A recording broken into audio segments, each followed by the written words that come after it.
Welcome to the Freedom Club Podcast, where we discover the fight for freedom, fulfillment, passion, and purpose. Your host is Curt Gallup certified strengths coach, an agency founder who is dedicated to coaching individuals seeking to level up their life and their businesses. The Freedom Club is about unlocking your talents, turning them into strengths, and crushing your objectives. You can learn more at curtmercadante.com. Welcome to the Freedom Club. Welcome to the Freedom Club Podcast. This is your host, Curt Mercadante. It is Thursday, April 12th, which means it's time for our Thursday interview segment. As you know, every Thursday I interview a business leader or some other all-around interesting person. And today I am so happy to bring to you my interview with Zak Slayback. He's a communicator focusing on issues of education, innovation, and social change. He is, of course, the author of the 2016 Amazon bestseller, The End of School, Reclaiming Education from the Classroom. And he's currently finalizing his next book, How to Get Ahead When You Have Nothing to Offer. He's one of LinkedIn's top voices. He's very active, has a huge following on Medium as well as Quora. He's an entrepreneur, an author, a public speaker. We have a wonderful discussion on everything ranging from primary, secondary, higher education to entrepreneurship to the topic of his next book, How to Get Ahead When You Have Nothing to Offer. So thank you. Without further delay, here is my interview with Zak Slayback. We're live with Zak Slayback, and you're an entrepreneur and author of The End of School, which is a great book. We're going to talk about that. Thanks so much for being here. Thanks for inviting me, Curt. I'm excited to be here. So we're going to talk about the book, The End of School, Reclaiming Education from the Classroom. But one question that I ask every guest on the podcast, it's the first question I always ask them, is what does the word freedom mean to you? Oh, wow. That's a great question. And one I was probably more actively thinking about a couple of years ago. But still one that I think I've been thinking less about because it's just very deeply ingrained in how I think about approaching my own life and the world around me. And when I think about freedom, I like to think in terms of opportunity, right? Freedom is that value which that opportunity is a function of freedom, right?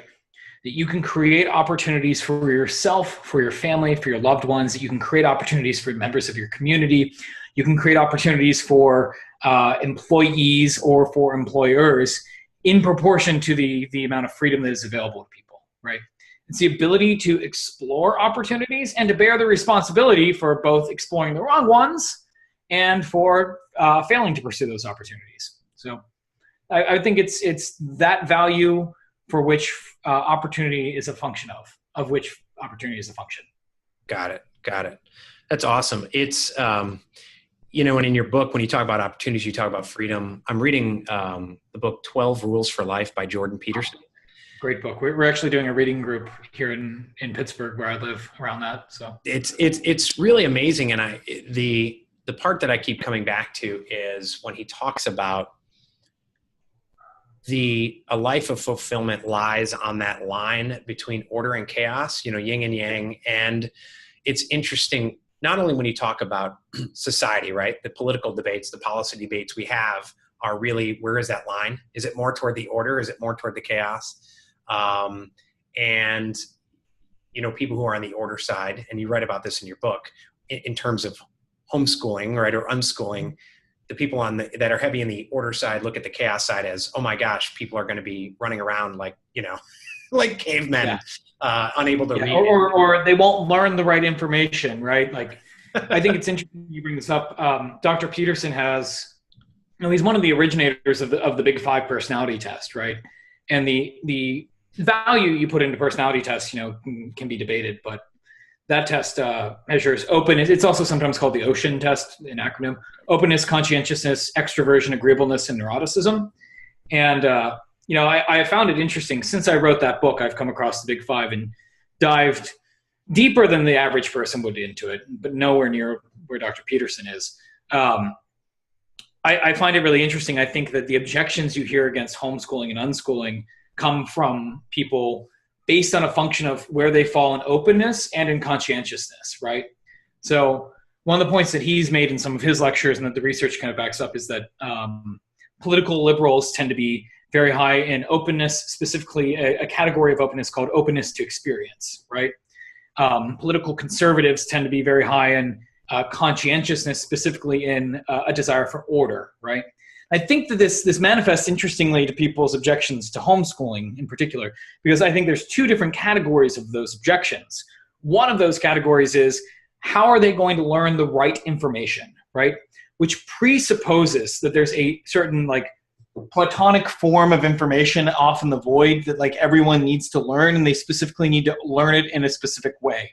And I tend to hear this objection a lot more from conservatives, right? Is something like, how are they going to know the right information? Very much in this very ordered view of the world. Whereas the other set of objections you tend to hear, which I'm sure you've probably heard people say time and time again, is like, how will they be socialized correctly, right? Right. And when it's coming from specifically people who are high in openness to experience, political liberals, I think they imagine that homeschoolers and unschoolers are people who are sitting at home, churning butter at 4 a.m., wearing denim down to their ankles, right?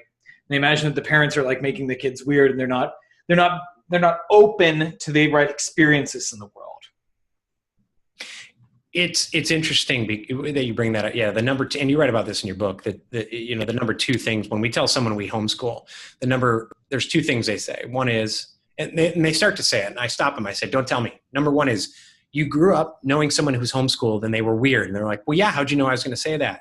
I said, no, don't worry, because I know the next thing you're going to ask me is how are they going to be socialized? Right. and you write in your book, and to which I ask, I was like, have you ever walked through the hall of any other traditional school? And you're going to tell me 100% are socialized. But I think, there's principles of this that can be applied to, and the openness, the conscientiousness, the order and the chaos, to people who are looking for personal fulfillment in their lives as well, right? Because there's people who think they want a lot of chaos, and they go that route. They're not going to schedule their days. They're digital nomads. And next thing you know, they come to me as a coach, or they're depressed because there's not enough order in their life. And then there's other people who are trapped with too much order, and they feel they can't get out because they're scared of what's in the chaos. And so I think that definitely applies with people who are stuck or trapped in a lifestyle, a job, a career, a workplace where they feel like they can't get out. Yeah. I think the point I come back to pretty regularly that I pick up more from, Dr. Peterson has talked about it in some of his stuff, but I pick it up more from Nathaniel Branden, who, was an acolyte of Ayn Rand, and he was, the father of the modern self-esteem movement. He wrote a great book called The 6 Pillars of Self-Esteem. He was a psychotherapist himself. That happiness or fulfillment, however you want to define it, right? That's a big and amorphous phrase, doesn't come from the achievement of goals, right? It comes from progress towards the achievement of meaningful goals. And everything in that sentence is important, right? Right. If you're not making progress, if you're staying in one place, which is often a function of too much order in your life, then you're not going to feel that sense of fulfillment, right? I think movement towards unmeaningful goals or meaningless goals is also a function of too much order. Lack of progress can also be a function of too much chaos. And not actually having goals is also a function of too much chaos, right? So we really do want to figure out, how do we get progress towards the achievement of meaningful goals? I think one of the things that school is particularly dangerous with, that I referenced in the end of school, is there's this particular danger with a lot of schooling where goals are just imposed on people, right? Like, if you go through school, if you meet a highly schooled person, they tend to be people who extrinsic motivations work really well for them, but intrinsic motivations are very difficult to find. So in school, this is, getting good grades, right? Getting good grades on your report card, on the test, moving up to the next level of the game, getting into the most prestigious college you can get into, getting the most prestigious job. But it's like, why are you pursuing those things? If you don't actually know why you want to get into that prestigious college, if you don't know why you want to get that prestigious job, then you're going to get it. And the eventual thing that's going to happen is you're going to run out of levels of the game. And this either happens as a quarter life crisis for people where they're like, well, I got the great job at Goldman Sachs. Why am I so miserable? Or it happens as a midlife crisis where everything falls apart and they have nothing that they can map their meaning onto. So I think the distinction between dancing between order and chaos is a great one. And I really like that. I think that's the key takeaway from 12 Rules for Life. No, absolutely. And it filters all the way throughout. And it was a great way of understanding a lot of what I do with my clients. We come out of, Peter Gray obviously talks about this, and this segues into the book because it's a common theme where, and what you just said, we come out of the womb with a sense of exploration and wonder and discovery, even if it's by our parents' feet or on the back deck, right? And somewhere along the way, that sense of discovery and play and exploration gets squeezed out of us in the name of, well, you have to go through your interview to get into the best kindergarten. You have 5-year-olds being subjected to interviews. And then once you do that, here's 8 subjects. I don't care what you're passionate about and what you're good at. You have to master all 8. And so it becomes this course. Right. And it's this bucket of subjects that have just kind of been arbitrarily chosen as we kind of use these in the world. The thing I came across in the fall that I incorporated into a couple of my talks that I was giving with groups of teachers was a terrifying, and I can't recall where I saw it. It might have been on Twitter. It was a letter from the administration of a preschool to, you may have seen this going around at one point, to the parents of the children in the preschool. And they said that they had to cancel the preschool class performance, right? The musical that they would do. And it's just like a bunch of kids get up on stage and they sing. And it's fun for the parents and it's fun for the kids. Like I remember doing this myself when I was in preschool and everyone enjoys it.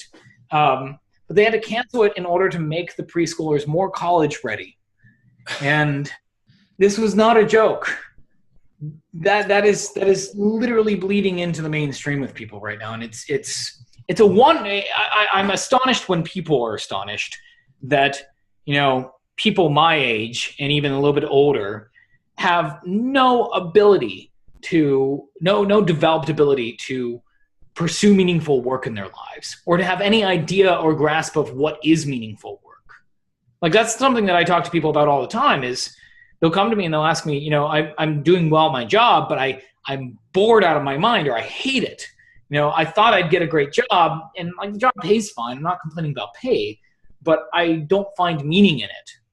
How do I find that? It's like, well, that's a really underdeveloped skill after like 25 years. We can't fix it like that, but we can start working on it. Well, or 45 years, when you talk about, everything has been planned for you, whether it's your day, you're at school, you have to master these subjects. Hey, you got to go to this practice or 2 practices a night or every night because you got to be well-rounded to get to college. That when these kids, and Peter Gray found this, that by the time they get to 16 or 17, there is a sense of loss of control over their lives, sometimes manifests as full-blown depression because they have no idea someone else has been controlling their life the entire time. And so you look at the statistics of kids who can't choose a major or change it 3 times in college. And it might have been a Pittsburgh study or Penn study where they looked at this issue of kids not being able to figure out what they wanted to do. Because, they're told what you choose as your major is going to determine your happiness for the rest of your life. And these kids can't do it. And when they do choose it. No pressure. Right. But when they do choose it, this professor found that they do it based on what their parents wanted or peer pressure. So they do that, they come out and they work in that, the extrinsic motivation and what somebody else wanted them to do. When they get to about 35, I find, and they realize, I don't want meaning, or I want meaning, I don't have meaning. They don't know what to do about it. So they buy a Tony Robbins book, they'll buy, which is great. They listen to Gary Vee and they start spinning their wheels, but they have no idea because they've been conditioned to not know how to make a choice or not have to make a choice. They can't make it. And so the majority of my clients are actually over 45 who come to me after 10 years of that. And they're like, I can't do it. I can't I need someone to push me. And so then they go on from 45 to 80 and have great lives, but they wasted because that's how they were conditioned from age 1 now to, or preschool, through 35 or 20. No, and when you get to 35, you often have kids and a mortgage, probably student debt, all these additional things that make it harder for you to explore the other options. I mean, this is a point I make to people time and time again from the age of like 15 onward, where it's like, look, if you don't know what you want to do, that's fine. I'm not actually in this camp where it's like, I'm going to send you to a seminar and you're going to instantly have your meaning in life, right? I think doing that is better than not doing it, but nothing's a panacea. But you can pursue different options. You can pursue a path of a process of elimination more easily when you don't have extra costs, right? When you don't have to make $100,000 a year just to stay afloat. I mean, this is why I was having a discussion with somebody else recently. I live in Pittsburgh. I live pretty much right in the center of the city. I like that. I like it's a pretty vibrant city for being in the Rust Belt, but it's also very affordable. I'm a big fan of telling people, like, look, if you don't have to, for what you want to do as a career, live in San Francisco or New York, especially if you can work remotely, especially if you can freelance, I encourage you to live in a lower cost of living area, because that will allow you to have lower overhead and more freedom to pursue different things, right? Like, I have friends who pay literally twice what I pay in rent to have a place that is literally a quarter of the space that I have in cities like New York and San Francisco. Yeah, and that's one reason we lived, I grew up in Chicago, or the Chicago area. I actually really like Chicago. I like the city. It's nice, but, we have 4 kids. I don't like being shot at. And, also, we lived 70 miles outside of Chicago. We had no services, and we paid $8,000 a year in property taxes. I have a friend who lives in a townhome in River Forest, just outside of Chicago. He's paying close to $35,000 a year. We moved to Charleston, South Carolina. We live on the water, 2.5 acres, and we're paying about equal to what we paid, considering everything. And so I get that. I worked in DC a lot, and so I have clients there. And I have a client who says, "Oh, you got out of the business." So I had a public relations ad agency. I gave it up. I realized what my passion was in coaching and working with people with a lot of the same messages we're talking about now.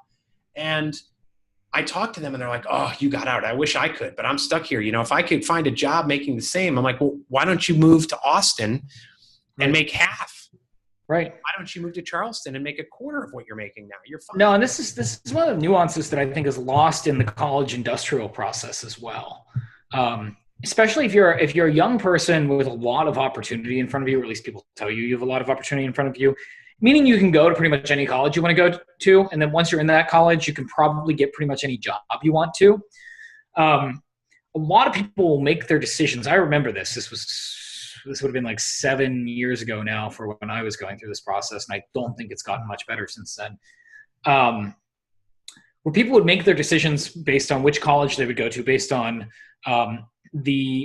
hopefully not the average, although sometimes it was the average because it's just bad statistics, the average income coming out of that college, right?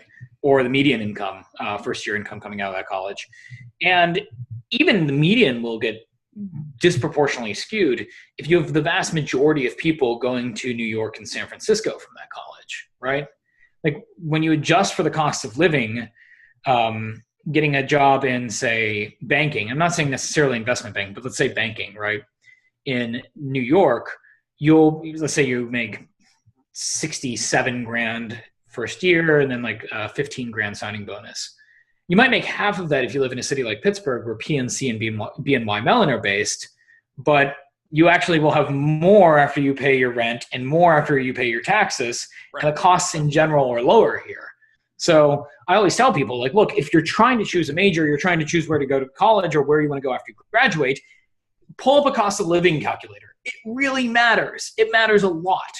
Yeah. I live in a very low cost of living city, so it's a great example for me. I mean, I moved from Charleston to Pittsburgh at one point, and even there I saved a lot of money.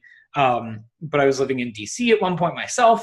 I paid $950 a month to share a basement bedroom with somebody else in Vienna. At the end of the Orange Line. Wow. It's like, oh, yeah. I can't imagine that now. And it's just like, be conscious of your overhead, because the more money that you have to spend on different things, or the less you have to work to get by, the more you can experiment with different options. Absolutely. And so looking at the, in the book, and, one of the themes, and you have the Mark Twain quote and your own quote, which is, education and schooling are not the same thing. And there's the issues we've talked about. But then there's also the overall issue of the changing economy and how the current schooling system, whether you talk about preschool or college, is made for an economy that is not even 40 years old, right? 50, 60, 70 years old. Oh, 150 years old. Yeah. And so what do you think? I was talking to someone yesterday, or actually maybe earlier today, about the fact that there is forget the economics. I mean, the economics of higher education is horrible, right? And there's a bubble economically. But I also think there's a bubble that's not just economic, but that is a bubble of people going into these. And it's extended now to, here in South Carolina, we actually have pretty good technical schools, the community colleges, where they're actually focused on apprenticeships. And you want to learn how to build a plane, right? In Chicago, in Illinois, they've taken a ton of money and put it toward, they're turning these community colleges into liberal arts, where it's not about anything technical. It's about, hey, we have a great football facility now. And by the way, you can major in philosophy, and it's about getting into the 4-year college. I think there's a bubble. So they're turning them into junior colleges. Yeah, exactly. Right. And I think there's a bubble that's not just economic. It's a bubble of effectiveness that people are going to finally realize. And I think it will come quicker than it would at the elementary and high school area, because those are free, right? Those are quote unquote, nothing's free, but it's free, and people just show up, and it's a daycare. That's why when there's a strike, the unions win, because the parents have to stay home with the kids. With colleges, there's people actually having to pay the bill, even if it's a student loan. The bill comes due at some point. And so I think that bubble is going to burst here soon, which hopefully will ripple down, right? Because now everything is geared toward that higher education, that university model. Yeah, I mean, one of the points that, I used to give a talk called Collapse of the Ivory Tower, where I would talk about how we got here, how we got to a position of such absurd degree inflation, a position of such absurd costs for on college campuses for tuition, and the path forward that I would paint for people was essentially a dichotomy. On one side, it would be either we get greater and greater degree inflation. And degree inflation, for those who aren't familiar, is essentially this concept that in order to get an unpaid internship, you need to have a master's degree. I've actually seen this. Like, that sounds like a crazy, absurd example to anybody who hasn't been in the work, trying to find a job in the workforce for like the last 10 years. But I've actually seen major corporations that require you need to be a master's student or have a master's degree in order to get an unpaid internship at our headquarters. And that's one direction that it's going in. I was talking to somebody here in Pittsburgh the other day who works in sustainability and told me, like, oh yeah, I'll just go get a PhD and get a higher paying job. And it's like, historically, a PhD is something that's only for like a highly technical subset of skills, right? Like if you're getting a PhD to go work in industry and you're like an economist or an artificial intelligence specialist, that makes sense. If it's in like environmental protection, then that's just absurd degree inflation to me. And this person has a master's degree already, and that's totally crazy. The other end of the spectrum is that you start seeing more and more options pick up because people are frustrated, right? Because they see that this credentialing is not made for an economy that exists today. If anything, it was made for the economy that existed like 40 or 50 years ago, like you said. And our school system, especially the K through 12 level, was designed for an economy that existed in the early 19th century. We literally adopted it from Prussia, which was the predecessor to the German Empire, right? We all know how the whole story of the German Empire ends. It doesn't end well. So the higher education system that we ended up adopting or maybe evolving out of that K through 12 system is one that existed for, the AT&T Bells of the world, existed for, the IBMs of the world, the massive corporations that, people know of, that they still exist today, but they don't have nearly the reliability that people expected them to have. I'm not sure if that's actually an answer to your question, because I'm not entirely sure I follow the efficiency bubble that you're talking about. No, just the effectiveness bubble that you're promised, right? You're promised that if you go to university and you get your MBA, you get your degree, that you're going to get a job, right. Or that you're going to be happy and fulfilled. And I think there is a stark realization, yes, when combined with the fact that now you have $200,000 in debt and you're still not fulfilled, that the two things combined. Well, I mean, keep in mind, like what education historically is an apprenticeship model, right? Like historically throughout millennia, if you want to become educated in something, you go find a master of that subject, you look at what they do, you emulate them, and when necessary, they will give you advice, right? What are universities? They're essentially an apprenticeship model for academics, right? So they're very good at training people for academia.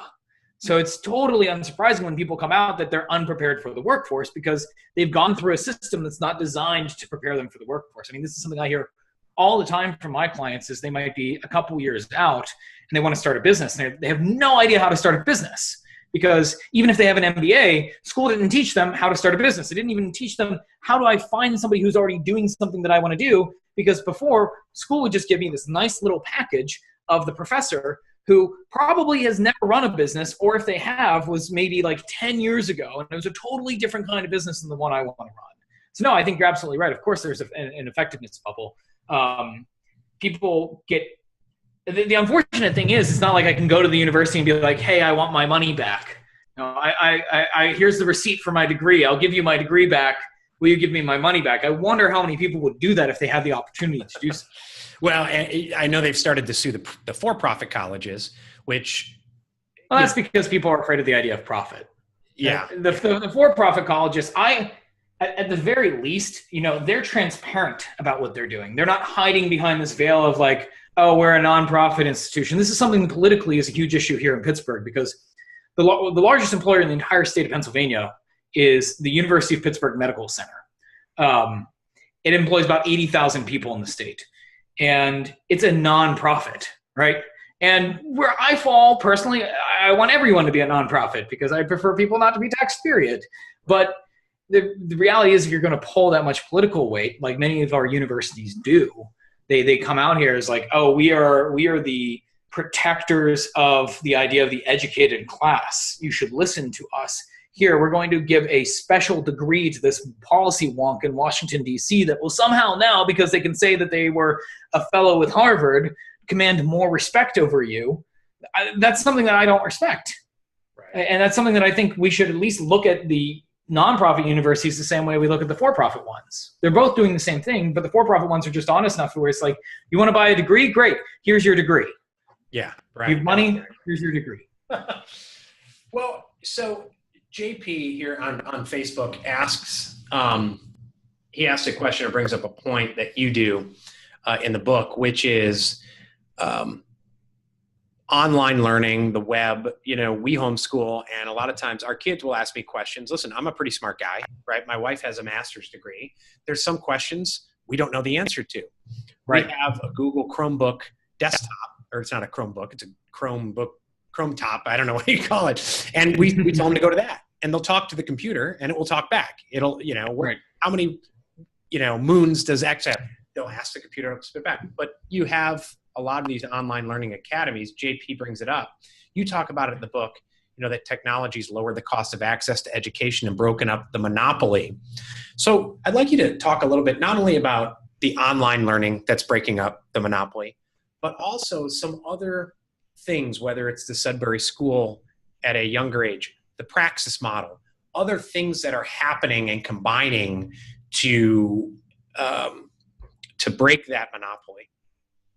Yeah, there's a question on the question and answer site, Quora, the other day. I'm a big fan of Quora. If you want to get started in writing, I think it's a great place to go, because it just gives you a prompt, right? Someone asks a question, you can answer it.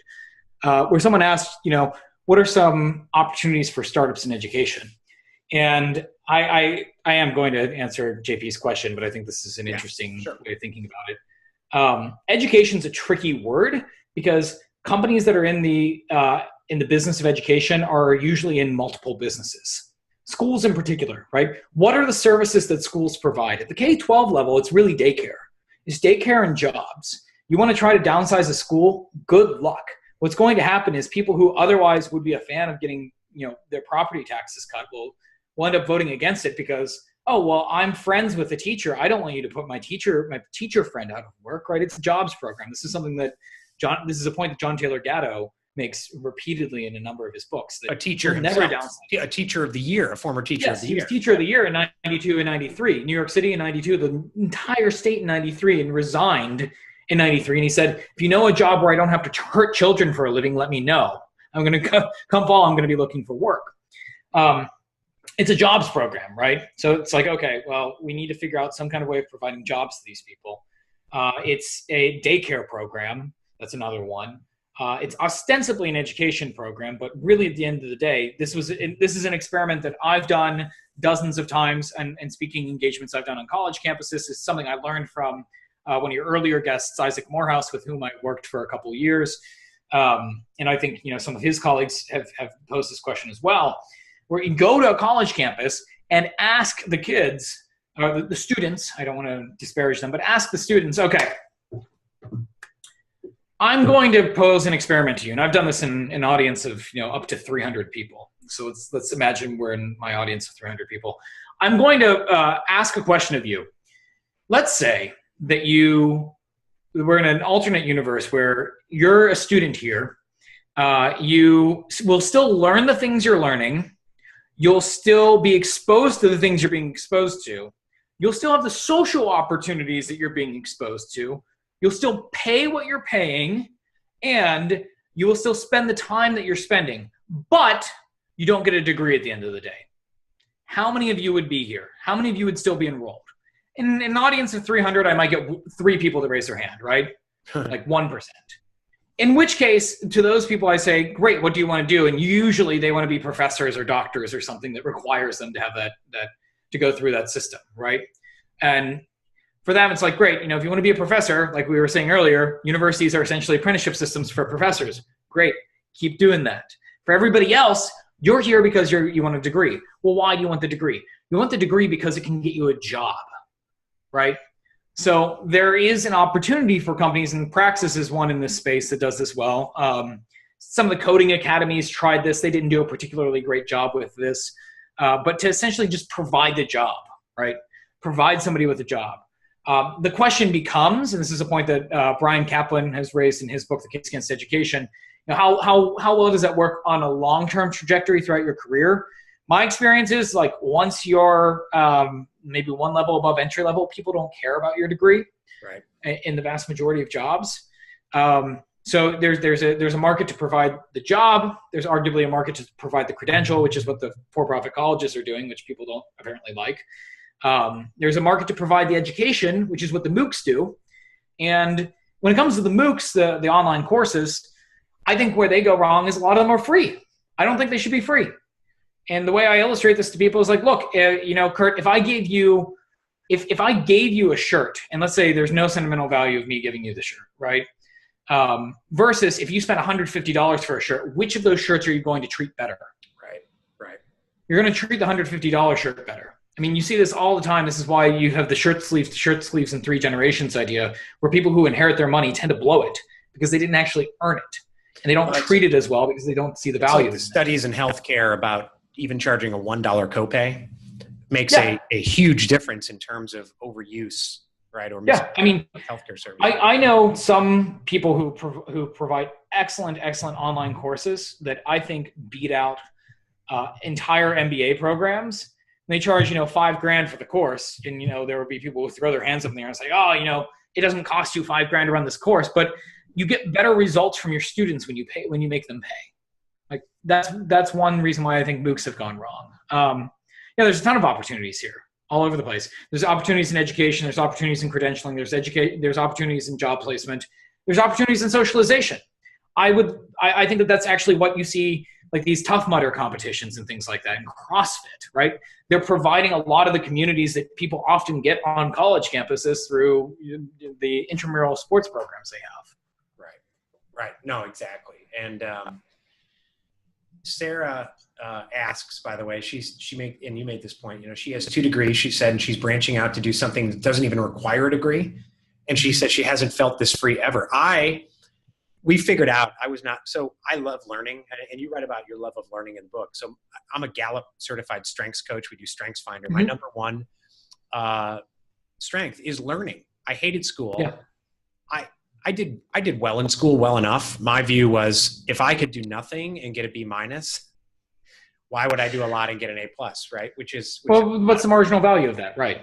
Exactly. And so I think we figured out that in college at one point, and I'm actually proud of it. I used to say I'm not proud of it. I'm proud of it, except for the fact that my parents paid money for it. I went to about 19% of my classes. The greatest value I got I honestly have not used 1 ounce of college growing up. You know where I got the greatest value? I worked for a political or a pollster, public opinion researcher. He had a firm there at the university. I worked for him, got hands-on experience. It was basically an apprenticeship. I interned. I had several internships, New York, DC. I interned nearby. I went to the University of Iowa, so I interned there. That's where I got which I could have gotten those internships or done them theoretically without school. Right. Now I probably required me to be enrolled in a university to get the internship, but that again is I would have learned just as much. I have a good friend here in Pittsburgh who I've known for years who, for the first 3 years when I'd run into him, when I was either working with Praxis or on the speaking circuit doing the stuff that I talk about now, or after I left the university I was at, in a prestigious university by all means. Now, it's funny, I actually think I do use some of what I learned in school. And I was a philosophy major at that, but I'm also like really weird and I talk about weird stuff. So I think I'm a weird case. But, he would constantly come back to it like, I think going to, and he went to Carnegie Mellon. I think going to Carnegie Mellon was great because I got all these opportunities I wouldn't otherwise get. And it's like, well, yes, if you would sit at home and eat Doritos all day on your couch, of course you wouldn't get these opportunities. And yes, you're going to get once you're enrolled at, say, like Carnegie Mellon, it's going to be slightly easier for you to get these opportunities than if you weren't enrolled. I'm not going to deny that if you don't go through certain like recruiting systems, you have to do additional work in order to still get those opportunities. But that doesn't mean that those opportunities are closed off from you entirely. I know plenty of companies, I've been involved with plenty of companies that have degree requirements in order to hire people. And they will waive those degree requirements if the person gives them sufficient reason to waive that requirement. It's a very blunt heuristic. It's not a very good tool. So that's another thing, Sarah, I love that you raised this point because one of the things I find so irritating in speaking to recent graduates, and I'll catch myself doing it sometimes, and I've worked years to try to decondition myself from this, is to make the first question you ask them, what did you major in? It's like, okay, if it's a weird major, like maybe I'll be able to figure something out about that person. But if it's like psychology, all that really tells me is like you're bad at making decisions because everyone has a psychology degree. Otherwise, people end up boxing themselves in so much because it's like, I got an economics degree. I can only do stuff related to economics. It's like, no, you can do stuff related to human decision-making. What's your set of experiences? Where do you come from? What can you write about? What can you talk about? What value do you bring to the table outside of that degree? And people undersell themselves all the time. I want to talk about, something you talk about, and we touched on it a little bit earlier, but you talk quite extensively about permission-based mindset. Mm-hmm. And, a lot of people who listen to this podcast, people I coach, are stuck in that permission-based mindset. And the way you wrote about it spoke to me because some of it is because they've been conditioned through age 20, right? And they get to 35, they don't know how to make a choice on their own. They don't know how to step out, kind of the extrinsic, they're motivated by those motivations. Can you talk a little bit about permission-based mindset, not only what it is, but you work with people who get to 25 who may be looking to break out of that mindset, and how do you see them doing that effectively? Yeah, the permission-based mindset, and it's very similar to what I call a classroom mindset in my new book. It's essentially this idea that I can only do things that people tell me I'm allowed to do, right? That I either have a credential saying I'm an expert in the specific thing or in the specific field, that I've had somebody come along and say, you're good at this, you should do it, instead of trying to do it myself before I actually have that credential, right? It's also this manifestation of, I don't have this skill developed, this skill of being able to find meaningful goals and pursue those. So I need to ask permission to pursue those from specific people, right? These are often managers, parents. I mean, people, there's a whole subset of psychotherapy and clinical psychology developed to the fact that people will look for permission from their parents long after their parents are dead, right? So it's their parents, it's, the school system, it's their managers, it's all these other people. And it's a hard thing to break out of, by all means. One of my friends that I work with, he says when it comes to starting a company and splitting up equity with other people that you work with, it's not, you don't get what's fair, you get what you negotiate. And people are so averse to negotiation, I think, because they're in this permission-based mindset, because they think I can only get what this other person gives me permission to get. And it's like, no, you can flip the tables and you can make other people ask you for permission. I think that's one of the most powerful ways, like reframes using here, where it's like, who am I asking for permission, and why don't I ask them? Why don't I make them ask me for things? Why don't I make them ask me for opportunities? Why don't I make them ask me to pursue a specific way of life, right? And if enough people do this, then everyone actually ends up coming to what's more like a market economy, where everyone else is kind of bartering and negotiating with each other, which is, in my idea, the ideal scenario for people living their lives. We eventually develop heuristics. We develop rules of thumb. We develop ways of being that make sense, so we don't actually have to have this negotiation every time. But this is, people find an interesting job and they say, wow, I'm qualified for that job, but I don't have the master's degree. And it's like, well, why don't you try to set up a meeting with the person who does the hiring, take a proposal into them that shows what you would do, how you are qualified, and just ask them, would you consider letting me implement this proposal for you? Yeah. What's wrong with that, right? But I don't have that credential, so I'm not even going to bother. Right. That is the one phrase I would wrap the permission-based mindset into, is I would not even bother. It's so funny because I run across that a lot of people, someone I know, friends with, and he's starting his own business and he's doing public speaking coaching and things like that. And he said, oh, but I don't really have the credential, and who am I to do that? I'm like, you worked at a major tech company. You've given speeches. And my point is, you're an expert if you say you're an expert and you can prove that you know what you're talking about. And I mean, just go on LinkedIn today. Even my video. I mean, I get a lot of views on my videos. Did I go to school to become a coach? No, I went and got certified by Gallup, but I built a business. I went through what people are going through. And, if you have those experiences, like you said, if you know how to do something, go, let me implement this proposal for you. It doesn't matter what credential I have on a piece of paper. I mean, one of the people I've learned from is a gentleman named Ramit Sethi, and he makes this point in some of his products where he's like, people don't think that they have the right credentials. And he's like, look, I made my brand off of personal finance, and I don't have an MBA. I am not a financial advisor.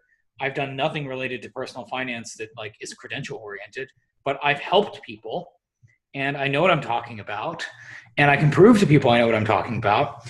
And even if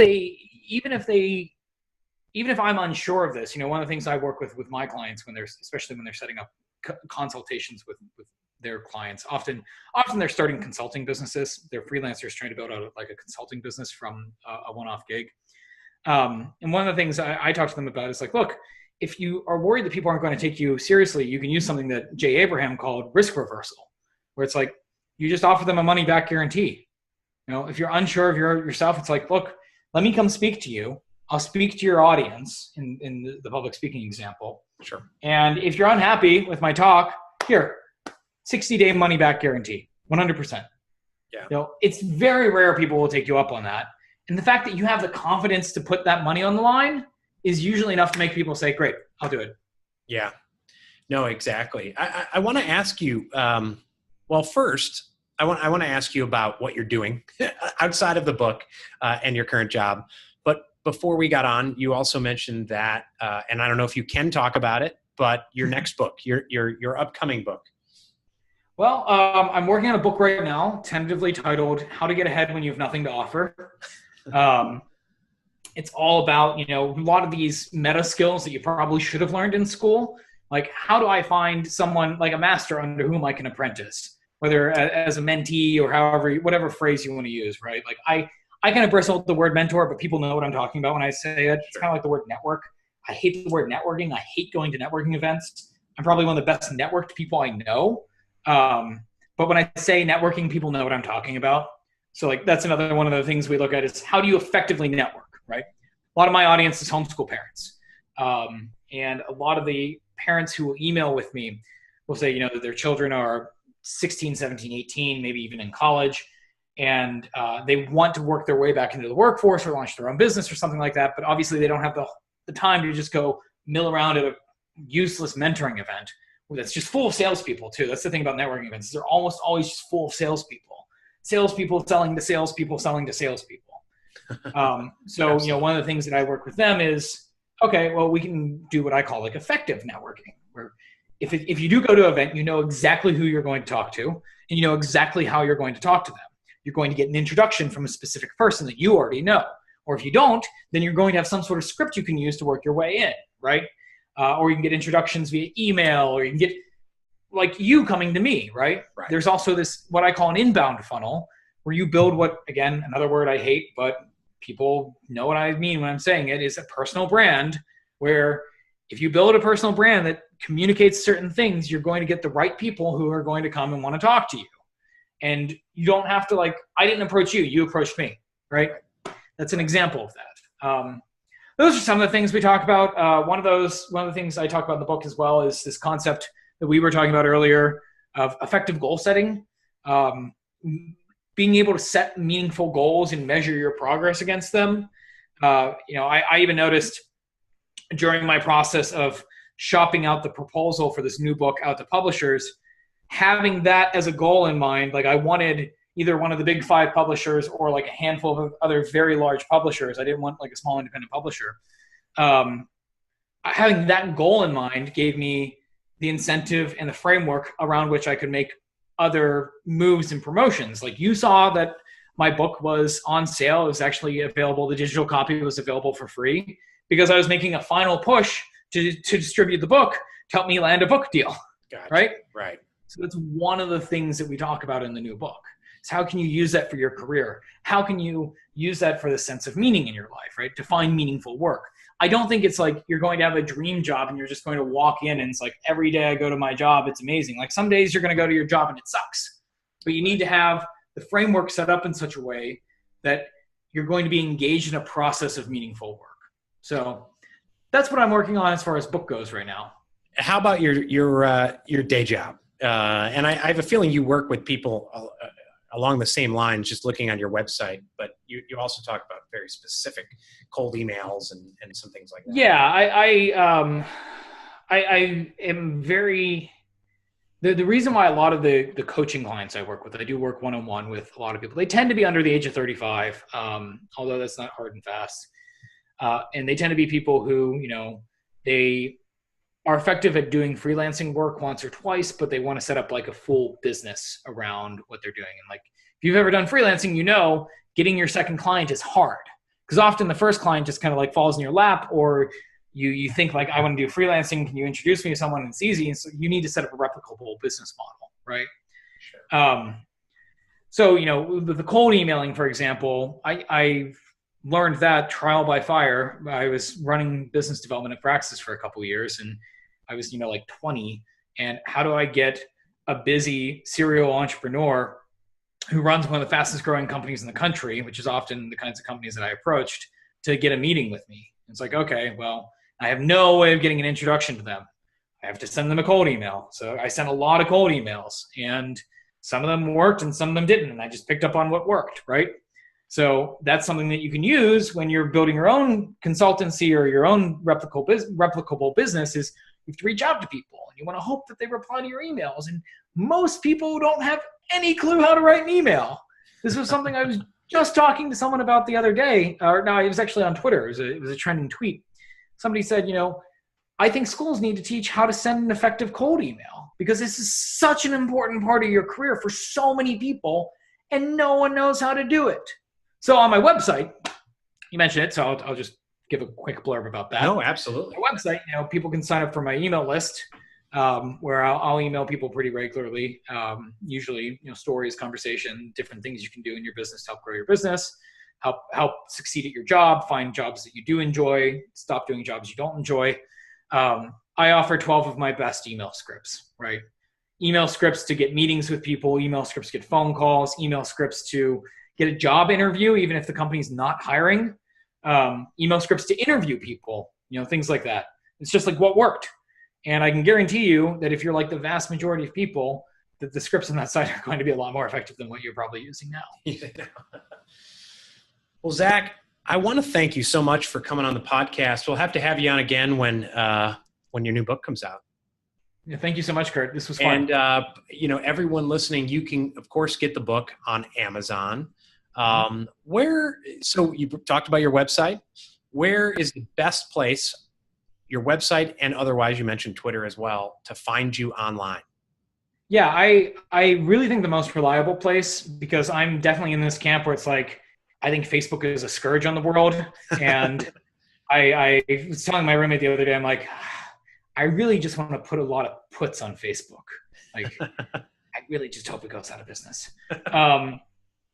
I'm fairly active on there, but really the email list on my website, I read every email reply. Cool. So if you sign up for my email list, you get an automatic reply that says, opt in, so you're not a robot.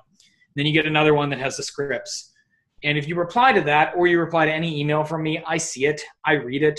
I have conversations with my readers. I love doing that. So that's the best way, honestly. Otherwise, I am on Twitter. I have a slightly more mild opinion on Twitter and their business model. So if I get off Facebook, I'll probably still be on Twitter. I'm also on Quora. I like that question and answer site. Cool. On all of these, I'm just at Z Slayback. But my website is Zak, Z-A-K, Slayback.com. I do also own Zak Slayback, so that should redirect anyway. But ZakSlayback.com. And we'll put links to all those in the accompanying blog posts in the show notes. And Zak, thanks for taking the time. Thanks, Curt.